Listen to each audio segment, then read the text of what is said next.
اعوذ باللہ من الشیطان الرجیم بسم اللہ الرحمن الرحیم۔ سورہ نجم آیت نمبر 15 سے آج کا سبق ہے۔ عندہا جنت المأوى، عندہا اس کے قریب ہے، جنت المأوى جنت آرام سے رہنے کی، اذ یغشی السدرۃ جب چھا گئی اس بیری پر وہ چیز، ما یغشا جو کچھ اس پر چھا گئی، ما زاغ البصر نہ بہکی نگاہ، وما طغی اور نہ وہ حد سے بڑی، لقد رأى بے شک دیکھا انہوں نے، من آیات نشانیوں میں سے، ربہ اپنے رب کی، الکبریٰ بڑی، بے شک انہوں نے اپنے رب کی بڑی نشانیوں کو دیکھا۔ صدق اللہ العظیم۔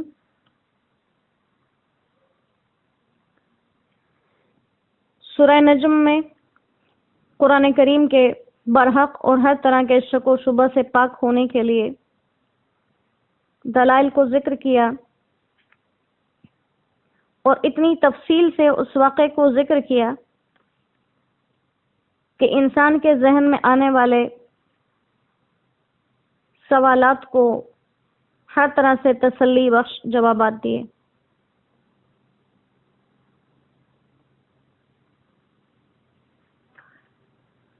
اور ہر طرح سے انسان کو یہ بتایا کہ یہ وہی بالکل خطا اور غلطیوں سے پاک ہے،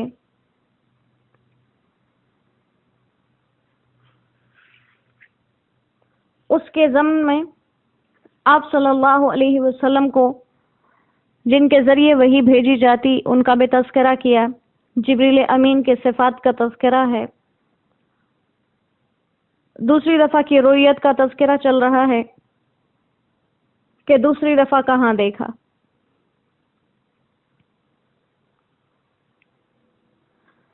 تو دوسری دفعہ دیکھنے کا مکان بتایا کہ وہ سدرۃ المنتہا ہے، اور سدرۃ المنتہا کے پاس بتایا کہ وہاں پر ایک جنت ہے جو بالکل آرام اور سکون سے رہنے کا مقام ہے، کیونکہ وہی جنت نیک انسان کا اصل ٹھکانہ اور مقام ہے۔ یہیں پر حضرت آدم علیہ السلام کی تخلیق ہوئی اور یہیں سے ان کو زمین پر اتارا گیا، اور پھر یہی جگہ جنت والوں کا صحیح مقام ہوگا۔ اب یہاں پر اس آیت کے ماتحت ایک بات یہ بھی آ رہی ہے کہ کیا جنت اور جہنم فی الحال موجود ہیں یا موجود نہیں ہیں؟ اللہ سبحانہ و تعالیٰ نے محل وقوع بتایا کہ جنت کہاں ہے، تو کہا کہ وہ سدرۃ المنتہا کے پاس ہے، جس سے یہ پتہ چل رہا ہے کہ جنت موجود ہے اور وہ سدرۃ المنتہا کے پاس ہے، اور سدرۃ المنتہا 7ویں آسمان پر۔ تو گویا جنت کا مقام 7ویں آسمان کے اوپر اور اللہ کے عرش کے نیچے ہے، جیسے 7واں آسمان گویا اس کے لیے زمین کی طرح ہے اور اللہ کا عرش اس کی چھت ہے۔ ایک حدیث مبارکہ میں یہ بات آتی ہے، آپ صلی اللہ علیہ وسلم کا ارشاد ہے، اللہ کمی بیشی معاف فرمائے، کہ جب بھی اللہ سے مانگو تو جنت الفردوس مانگا کرو، کیونکہ رحمان کا عرش اس کی چھت ہے۔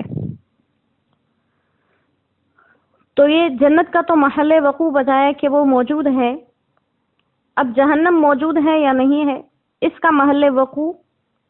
موجودگی تو بتا دی، لیکن کہاں واقع ہے یہ بات کہیں پر ذکر نہیں آئی۔ سورہ طور کی آیت والبحر المسجور سے بعض مفسرین نے یہ مفہوم نکالا ہے کہ دوزخ سمندر کے بھی نیچے زمین کے گہرے حصے میں ہے، جس پر شاید اس وقت کوئی بھاری اور سخت غلاف ہے، اور جو قیامت میں پھٹ جائے گا، پھر اس کی آگ پھیل کر پورے سمندر کو آگ میں تبدیل کر دے گی، جیسے 30ویں پارے میں ہر دوسری صورت کے اندر یہی بات ہے کہ جب سمندر ابلنے لگے، جب سمندر کھولنے لگے، جب سمندر گرم ہو جائیں، تو یہ ساری بات۔ اور موجودہ دور تک بہت سے ماہرین نے، جیسے دنیا میں بہت ترقی ہو گئی، تو ہر کسی نے زمین کے نیچے جانچنے کی کوشش کی کہ زمین کے نیچے کیا ہے، لیکن محض چند میل سے نیچے وہ لوگ نہ پہنچ سکے، اور چند میل کی تحقیق کے بعد زمین بالکل سخت ہو جاتی ہے، جس میں پھر کوئی مشین، کوئی چیز اثر انداز نہیں ہوتی کہ اس کو توڑ سکے۔ تو وہ ماہرین بھی یہ بات کہنے پر مجبور ہو گئے کہ زمین کے نیچے کوئی سخت غلاف ہے جس کے اندر راستہ بنانا ناممکن ہے۔ تو ہو سکتا ہے کہ وہاں پر اللہ سبحانہ و تعالیٰ نے اس کو محفوظ کر کے رکھا ہو، قیامت کے دن اس کو کھول دیں، لیکن جنت کا محل وقوع اللہ نے بتا دیا کہ وہ کس بلند مقام پر ہے۔ پھر آپ صلی اللہ علیہ وسلم جب بیری کے پاس پہنچے تو اذ یغشی السدرۃ ما یغشی، اس بیری کو کسی چیز نے ڈھانپ لیا، اس پر یوں محسوس ہو رہا تھا جیسے کوئی چیزیں آ گئی ہیں۔ تو وہ صحیح مسلم میں حضرت عبداللہ ابن مسعود رضی اللہ تعالیٰ عنہ کی روایت سے ثابت ہے کہ اس وقت سدرۃ المنتہا پر سونے کے بنے ہوئے پروانے ہر طرف سے گر رہے تھے، اور یوں محسوس ہو رہا تھا جیسے سدرۃ المنتہا کو خاص طور پر سجایا گیا، جس میں آنے والے مہمان یعنی کہ سید الکونین محمد مصطفیٰ احمد مجتبیٰ صلی اللہ علیہ وسلم کا اعزاز تھا، جس کو ہم ہر جگہ بہت محبت سے سنتے بھی ہیں کہ آپ کے اعزاز کے لیے اللہ سبحانہ و تعالیٰ نے سدرۃ المنتہا کو اس طرح سے سجا دیا۔ اور اس کے دیکھنے میں ما زاغ البصر وما طغى، زاغ کہتے ہیں ٹیڑھے پن کو یا راستے سے ہٹ جانے کو، اور طغى کہتے ہیں حد سے تجاوز کرنے کو۔ ان دونوں لفظوں کو تاکیداً ذکر کیا، ایک لفظ نہیں لائے، یہاں پر دو لفظ لائے کہ پہلے تو جو چیز آپ صلی اللہ علیہ وسلم نے دیکھی، آپ کی نظر نے اس میں کوئی خطا نہیں کی، کیونکہ عموماً جب ہم کہیں کسی اچانک انجان جگہ میں جاتے ہیں اور وہاں ہر چیز ہی نرالی ہو تو ہم بہت سی چیزوں کو دیکھتے ہیں اور بہت سی چیزیں ہمارے دیکھنے سے رہ جاتی ہیں ہماری حیرت کی وجہ سے، لیکن اللہ سبحانہ و تعالیٰ نے اس عالم حیرت میں آپ کی نگاہ کو وہ تاثیر بخشی کہ آپ کی نگاہ وہاں سے نہ ہٹے، بلکہ جو دکھانا تھا وہی دکھایا۔ تو آپ کی نگاہ نے جس چیز کو دیکھنا تھا اسی کی طرف نگاہ کی، مازاغ آپ کی نگاہ کسی دوسری چیز پر نہیں پڑی، بلکہ جس چیز پر پڑنی چاہیے تھی صرف اس پر پڑی۔ دوسرا یہ ہے کہ کبھی کبھی نظر تو ایک ہی چیز پر پڑتی ہے، لیکن اس کے ارد گرد کے نظارے بھی انسان دیکھنا شروع کر دیتا ہے، ایک چیز کے اوپر جم کر نگاہ نہیں رہتی۔ تو ما طغى کے لفظ سے اس کی بھی نفی کر دی کہ آپ کی نگاہ جس چیز پر تھی اسی چیز کو دیکھتی رہی، یہاں وہاں نہیں بھٹکی۔ تو اب یہی بات آ گئی کہ آیات سے جن لوگوں نے حضرت جبریل امین کی رؤیت مراد لی ہے، ان کے نزدیک یہاں پر آپ صلی اللہ علیہ وسلم نے جبریل امین کو بالکل صحیح سلامت دیکھا اور ان کے دیکھنے میں کوئی کمی بیشی نہیں کی۔ یہ اس لیے بتایا تاکہ شبہ نہ رہے کہ شاید آپ جبریل امین کو پہچانتے نہ ہوں۔ اور جن لوگوں نے رؤیت باری تعالی مراد لیا ہے، ان کا کہنا ہے کہ آپ صلی اللہ علیہ وسلم نے اللہ سبحانہ و تعالیٰ کو اسی طرح سے کامل دیکھا جیسے دیکھنے کا حق تھا، آپ کی نگاہ نہ ہٹی ہے اور نہ آپ کا دھیان بھٹکا ہے، نہ آپ کی نگاہ کسی اور چیز پر پڑی اور نہ ہی آگے پیچھے کی چیزوں کو دیکھتی رہی۔ اب یہاں پر دیدار چاہے جس کا بھی ہوا ہے، اگر ان لوگوں کے قول کے مطابق جو اس سے اللہ کی رؤیت مراد لیتے ہیں، آپ صلی اللہ علیہ وسلم نے دیکھا تو دیدار کا لفظ آنکھوں کے لیے استعمال کیا کہ آپ کی آنکھ، تو گویا یہ جو رؤیت تھی، یہ جو دیدار ہے، یہ ان آنکھوں سے ہوا جو سر کے ساتھ جڑے ہوئی ہیں، یہ دل کی رویت نہیں تھی۔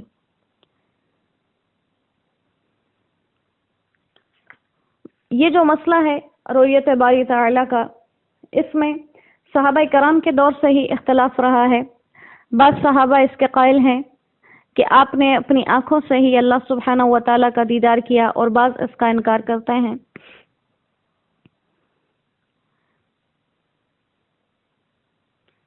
لیکن اس چیز کو، یہ کوئی ایسی بڑی بات نہیں ہے کہ جس کے اوپر ایمان کا دار و مدار ہو۔ جیسے ہم اس چیز کے اندر اختلاف کریں کہ نمازیں 5 ہیں یا 4 ہیں، تو یہ ایک ایسا مسئلہ ہے جو ایمان سے تعلق رکھتا ہے۔ اب اگر کوئی 4 فرض قرار دے گا تو اس کے ایمان کا خلل آ جائے گا، اور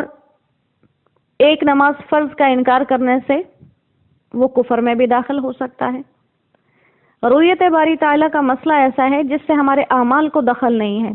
کہ اگر ہم اس کو مانیں گے تو ہمارے 5 نمازیں قرار پائیں گی،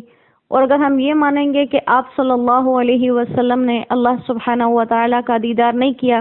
تو پھر ہم پر 3 نمازیں فرض ہو جائیں گی۔ اس کا تعلق اعمال کی زندگی سے نہیں ہے۔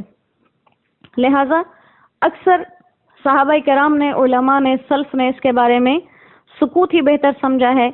کہ اس میں زیادہ بحث مباحثہ نہ کیا جائے، اور خود اللہ نے بھی اس کو مبہم بیان کیا ہے۔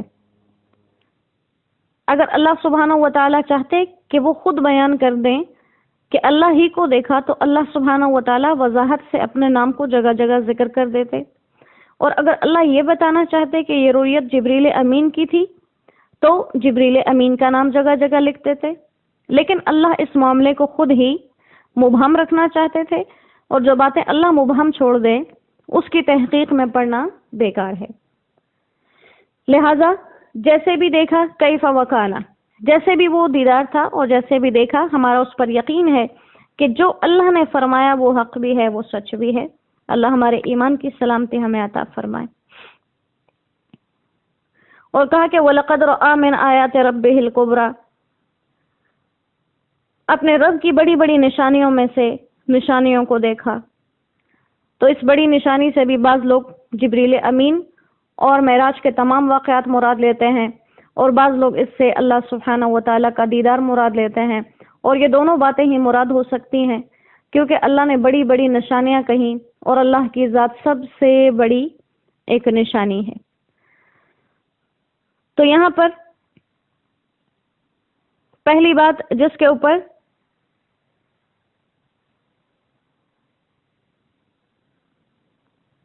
علماء کا اختلاف نہیں ہے وہ یہ بات ہے، جو اتفاقی مسئلہ ہے، کہ آپ صلی اللہ علیہ وسلم نے جبریل امین کا 2 مرتبہ اصلی حالت میں مشاہدہ کیا۔ ایک تب جب آپ صلی اللہ علیہ وسلم نے فرمایا کہ وحی کے وقفے کے دوران ایک دن جب میں چل رہا تھا، آسمان کی طرف سے میں نے ایک آواز سنی۔ جب میں نے نظر اٹھائی تو دیکھا کہ وہی فرشتہ ہے جو حرا میں میرے پاس آیا تھا، اور آسمان اور زمین کے درمیان ایک معلق کرسی پر بیٹھا ہوا ہے۔ میں اس سے ڈر کے گھر لوٹ آیا اور کہا کہ مجھے ڈھانپ دو۔ اس وقت اللہ سبحانہ و تعالیٰ نے سورہ مدثر کی آیات نازل فرمائی، اور اس کے بعد وہی مسلسل آنے لگی۔ تو پہلا یہ واقعہ شہر مکہ میں ہوا۔ دوسرا شب معراج کا واقعہ کہ شب معراج کے اندر ہوا۔ اب یہ شب معراج کا قصہ کہ اللہ سبحانہ و تعالیٰ نے یہاں پر جو لوگ جبریل امین کی صفات مراد لیتے ہیں، تو اللہ سبحانہ و تعالیٰ نے اتنی کثرت سے ان کی ساری نشانیاں کیوں بیان کی؟ کیونکہ مشرکین مکہ اور اس کے علاوہ باقی جو اہل کتاب لوگ تھے، وہ اسرافیل، میکائیل، فرشتوں سے واقف تھے، لیکن جبریل امین سے واقف نہ تھے۔ اس لیے اللہ سبحانہ و تعالیٰ نے ان کی صفات ذکر کی اور اپنے پاس ان کا مرتبہ اور مقام ذکر کیا۔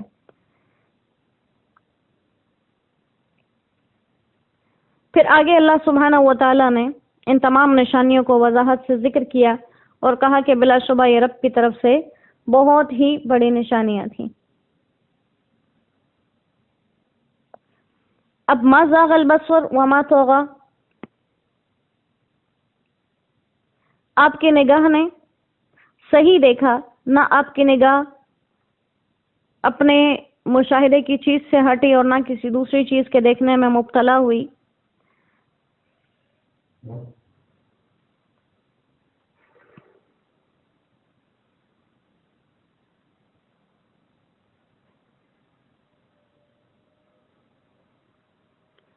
ایک حدیث مبارکہ میں آپ صلی اللہ علیہ وسلم کا ارشاد ہے کہ میں جب سدرۃ المنتہا کے پاس پہنچا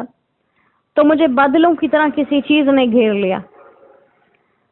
میں اس کے لیے سجدے میں گر پڑا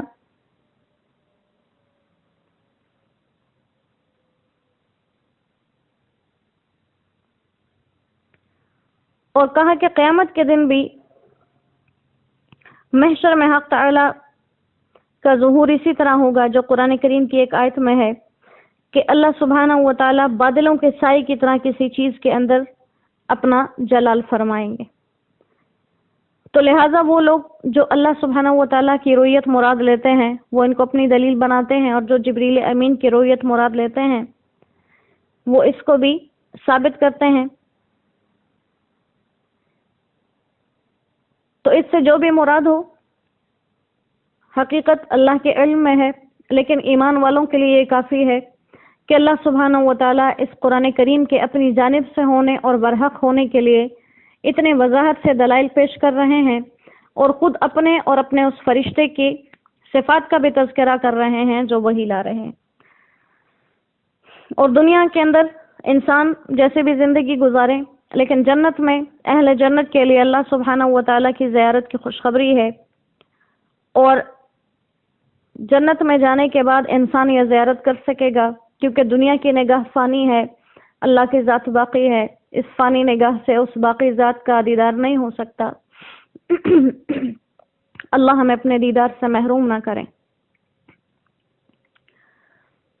تو جب قیامت میں اہل جنت کو ہمیشہ والی نگاہ مل جائے گی، پھر اس باقی ذات کا دیکھنا بھی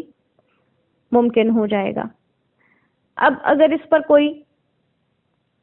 یہ اعتراض کرے کہ پھر آپ صلی اللہ علیہ وسلم نے کیسے دیکھ لیا،